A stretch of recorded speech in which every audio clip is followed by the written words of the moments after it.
ప్రస్తుతం చలి పులి పంజా విసురుతోంది. బారెడు పొద్దెక్కిన మంచం మీద నుంచి లేవ్వాలంటే వణుకు పుడుతోంది. మరి ఈ చలి నుంచి తప్పించుకోవాలంటే రూమ్ హీటర్లు, గీజర్లు వాడడం అనివార్యమనే చెప్పాలి. అయితే ఇటీవల గీజర్లకు సంబంధించి కొన్ని విషాదాలు చోటు చేసుకున్న నేపథ్యంలో గీజర్ల వాడకంలో కొన్ని జాగ్రత్తలు తీసుకోవడం చాలా అవసరం.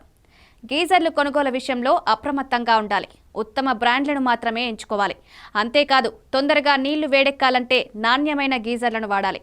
గీజర్ను ఆన్ చేసి స్నానం చేయడం కాకుండా నీళ్లను బకెట్లో నింపుకొని గీజర్ ఆఫ్ చేసిన స్నానానికి వెళ్ళాలి. దీనికి కరెంట్ ఆదా అవుతుంది. ప్రమాదాలను చాలా వరకు నివారించే అవకాశం ఉంది. గీజర్ ఎక్కువ సమయం ఆన్లో ఉండడం అంత మంచిది కాదు. అలాగే ఆటో కట్ ఆఫ్ ఉన్న గీజర్లను ఎంచుకోవాలి.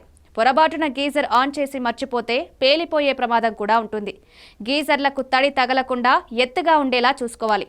గీజర్ను గోడకు మధ్య ఖాళీ ఉండాలి. గీజర్లో ప్రెషర్ ఎక్కువైతే ఆ ఒత్తిడి విడుదల చేయడానికి వాల్వ్లో ఏదైనా లోపం ఉందేమో ఎప్పటికప్పుడు తనిఖీ చేయాలి.